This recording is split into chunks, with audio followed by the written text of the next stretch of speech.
Welcome back to the channel, everybody. So we are going to talk about the payments on the Jailbreak. But let's grab the keys and do a little bit of shuffling today. And have you seen my bar? Look at this. We've got the Hellcat. It's been there forever. Super B, Lamborghini.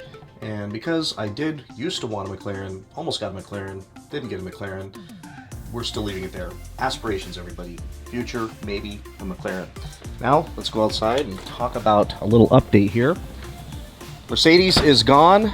Yes, my sister's Mercedes that I shared with you in the last video is gone, and I sold it to an amazing young man who just got to America from Ukraine, was in the war-torn country in the middle of the mess, lost some relatives, had some tough times, came here with his life savings and handed me cash for that car. And yes, I gave him a really, really good deal, and he's really happy with that car.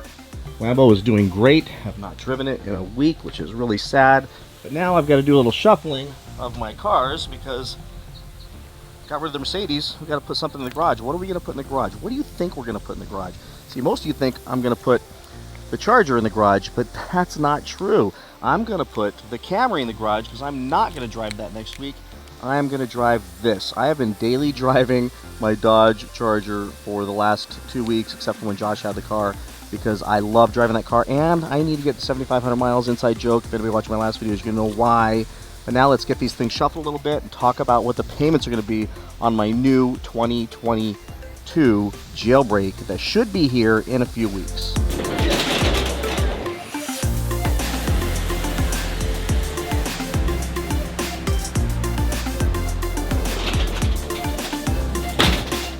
Now let's jump in the Charger and talk about these payments.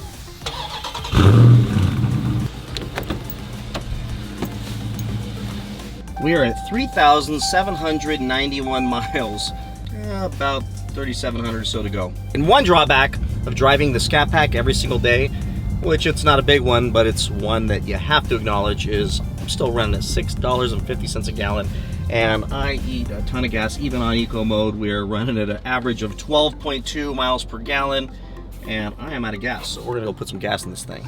And this could be the problem. I don't drive an eco much.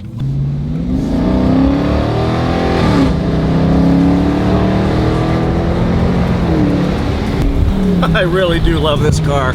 Scat Pack is still absolute undisputed champion of muscle cars, in my opinion. Such a great car, such a fun car to drive, such the just perfect amount of horsepower. Whew. Let's fill this tank up.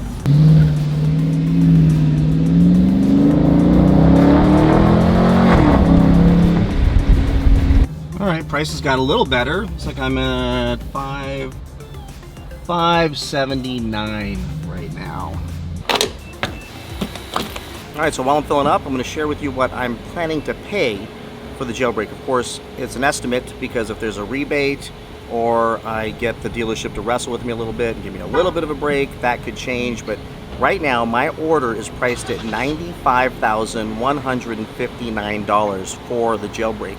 And I'm looking at California license and taxes around $8,500. So now we add that all together, and I'll show you what the balance is going to be, and I'll show you some options I'm going to have on payment and down payment, interest rate, and how that's all going to flesh out. Let's finish filling this thing up. We are filled up. Now let's go find somewhere to talk about all these options and decisions I have to make when it comes to the payments on this Jailbreak.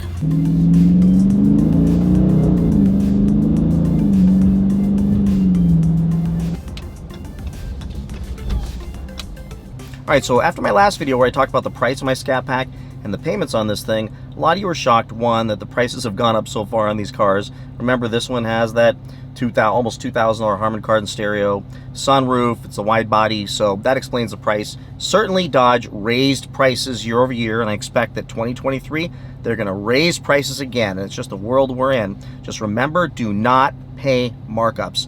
Don't pay a penny in markups. Watch my old videos and find ways around these things. And the number one way is keep calling dealerships until you find one that will sell it to you for MSRP with any rebates. Now, there's other ways of getting good deals on cars, everything else. I'm just talking about for all of us out there that don't want to complicate this that much and just find a car, let the dealership make some money on it. I'm good with that, but don't gouge the daylights out of me.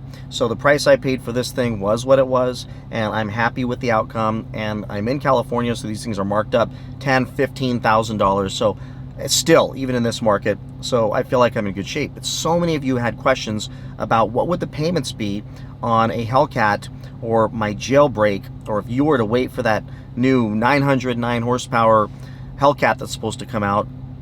People are talking about what would the payments be, and I just thought I would share what I know that my payments are going to be approximately based on what I'm probably going to be paying for my Jailbreak, and it'll give you kind of an idea. Also, a little bit of advice on how to qualify for these things and what you can expect if you're looking to qualify for one of these $100,000 cars, regardless of what kind of car it is.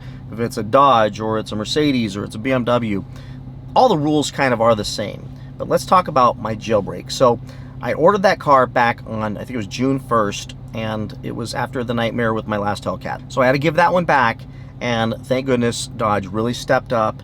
I emailed Tim Kuniskis, and they got everybody mobilized to try to get this thing done for me. So it should be done in the next 2 to 3 weeks, maybe by the end of this month at the latest.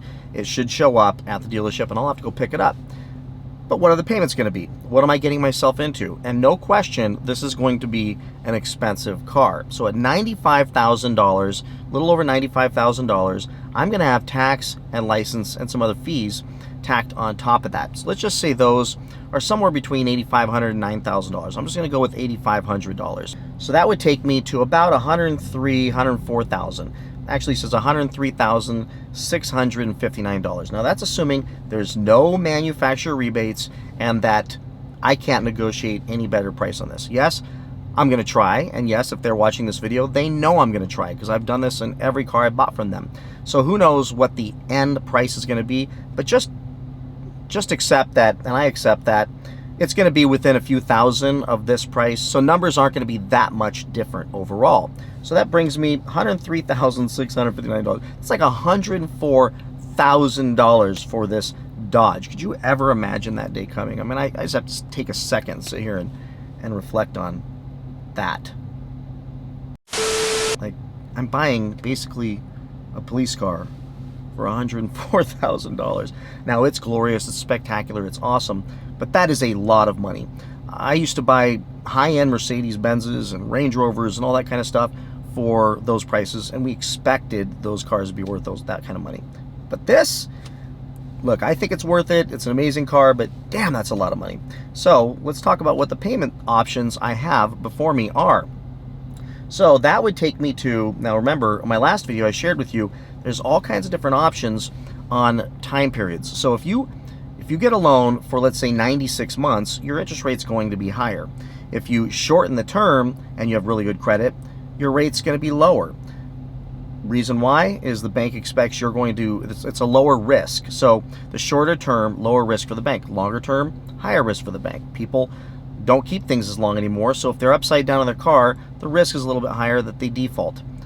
I get it, I understand it, so the rate's going to be a little bit higher. For me, based on all the car loans I have and everything I've got going on in my life and the crazy, credit follies I've been going through the last few months and buying and selling all these cars, because my Hellcat didn't work out, my FICO score is all over the place, and I shared that with you in the last video, so I expect I'm going to be somewhere around that 6% range on this Jailbreak, which is fine. And maybe I can jam it down a little bit more if I can, great, but I'm just going to assume that's where I'm probably going to land on the longer term financing, which is the 96 months. Remember what I told you in the last video, I never keep cars that long. I will not have that car 96 months. If I did plan to keep that car, which could happen, then I would pay that car off probably in 2 to 3 years. Just because the bank signs me on a 96-month loan doesn't mean I'm paying for 96 months. That is an old fallacy people have put in their heads, that when you sign up for 96 months that you have to keep paying on that car for 96 months. You can pay extra every single month. You can literally pay that thing off early. You can sell it. You can do anything you want. My objective, as I shared with you before, was to get payments really low because this is a business to me. And I like to have a profitable business, or as close to profit as I can. So if I have a massive payment and I'm losing money every month, it puts massive pressure on the business. I already have other expenses that put pressure on the business. So my business, OC Motivator Inc., is a consideration when it comes to payments. For some of you, it may not be. It's not a business for you. This is your car. But I still believe in a low monthly payment because you can then budget around that payment. And then as your income increases, in my business, it goes up and down and all over the place. I can take big chunks of money and swaths of cash and pay down that loan if I was to keep the car. If not, if the car ends up being as rare as everybody thinks it's going to be, maybe it'll hold its value and I can get out of it without having to come up with a bunch more money. So why would I sign up with this huge payment? It just doesn't make sense. So here's the payment I figured out on 6% at 96 months, the longest term Navy Federal Credit Union offers. At 6% at $103,659 loan amount, that's with zero money down. Now I'll probably put money down, but I'm looking at my options right now and I'm sharing them with you. The nice thing about my credit union is they'll give me 100% of the loan. That's no problem. It's just, do I want to have the payment that goes along with that? And do I want to not have any equity in that car in the event that I had to sell it real quick? If I did, then I'd have to come out with the cash then. So I either come out with the cash now or I come out with the cash then. So it's either way, I'm coming out with the cash. So zero money down, 6%, 96 months. I'm looking at $1,362.20 a month. $1,362 a month. Now let's talk about the option which I was considering, which is just to put $10,000 down. Just throw 10 at it and get that payment a little bit better. And that would also be at 96 months. So this one at 96 months for the same $103,659, 6% for 96 months with 10 grand out of my pocket would be about $1,230.86. So if you look at the math, $1,230 versus $1,360, it's really only saving $10,000 out of my pocket to save, like $130 or something. I mean, to me, I think I'd rather have my $10,000 in the bank because there's so many opportunities in the marketplace for me to invest that $10,000 and turn that $10,000 into more money. So maybe I won't put any money down. But let's talk about a shorter term for those of you that are like aghast that I would do a 96-month loan, because I know it shocks people when I talk about that. But there's a reason the bank will do it, and there's a reason I will do it. It makes sense for me. All right, so let me share with you why the shorter term is so incredibly painful. So check this out. At $103,659 with $10,000 out of my pocket at a lower interest rate, which I'm gonna put 4.79%, because the lower term, the shorter term, the lower interest rate. So let's just say I get 4.79, maybe even 4%. But you could still look. It's not going to change payment that much. At 60 months, the payment is $1,758.52. That's insane. That's exotic car payment money right there. That's outrageous. I mean, once you start getting to that $1,700, $1,800, $1,900, $2,000 payments, I have friends with exotic cars that are paying that much money for their cars. So that to me is it's just crazy to pay that kind of money for this car. I won't do it. The last time I had an $1,800 car payment was a Mercedes CL55 AMG, and that thing was like a giant just weight on my shoulders every single month. No matter how much money I made, it became a significant impact and expense. When times were lean, when times were tougher, I was stuck with that huge payment. So I didn't have anywhere to go from there. And once you own the car for a while, you can't exactly go refinance it because you don't have any equity in it, because cars generally depreciate. Lately, not the case, but that's generally the case, and you got to plan for that. You might be stuck in this big payment, and that's tough considering ups and downs happen in everybody's life. Happens in mine. So next, let's talk about with no money down, what the payment would be for 60 months at 4.79 at 103,659 for the total purchase price of the car would be $1,946.27. So let's just call it $2,000. So to me, that's just freaking nuts. So those of you who are asking me, look, what would the payments be on a $100,000 car? How much would I have to put down? It's less about how much you have to put down. Certainly, if you don't have a lot of high credit, you don't have huge car loans in the past that would show that you have a pattern of being able to pay these higher payments, the bank's probably not going to give it to you. They're going to ask you for, 20, 30, 40, 50% down on a car that's $100,000+ plus. Certainly the banks are also becoming more conservative today because the amount of repos they're dealing with, because all the people that overpaid for cars can't get out of them, use their PPP and their stimulus cash to buy these cars, are now repoing these cars, which is now putting the banks in a position to say, look, we're going to ask a few more questions before we loan that money. So I'll tell you, to get a $100,000+ loan, if the highest loan you've ever had was $50,000, you're probably going to have a tough time doing that, which means they're going to ask you for 50% down, and that's going to hurt. Remember, $50,000+ out of your pocket. But if you have super strong income, lots of assets in the bank, and an 800 FICO score, they might take a chance with you because of the compensating factors. That's why I love credit unions, because they'll consider all those things.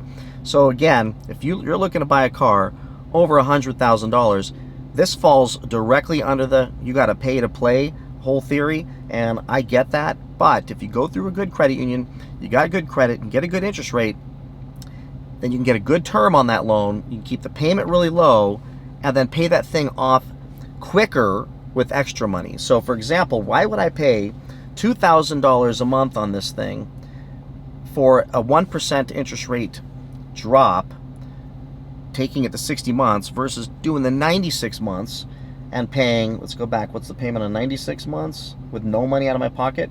$1,362. That's $400, $500, actually it's almost $600 a month. If I could afford the $2,000 a month, which I can, but I think it's stupid, why don't I just pay that anyways and pay this loan down faster? Because you can pay extra every single month on your payment.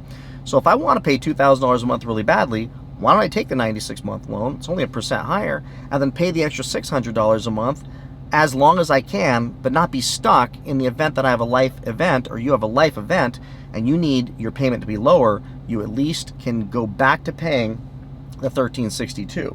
Again, why would I put $10,000 down to save $130 a month if I could put $10,000 in the market and make myself, let's just say, $3,000 or $4,000 this year off of that money, which is possible if I pick the right investments. Let's say that average is about $200 to $300 a month in a year.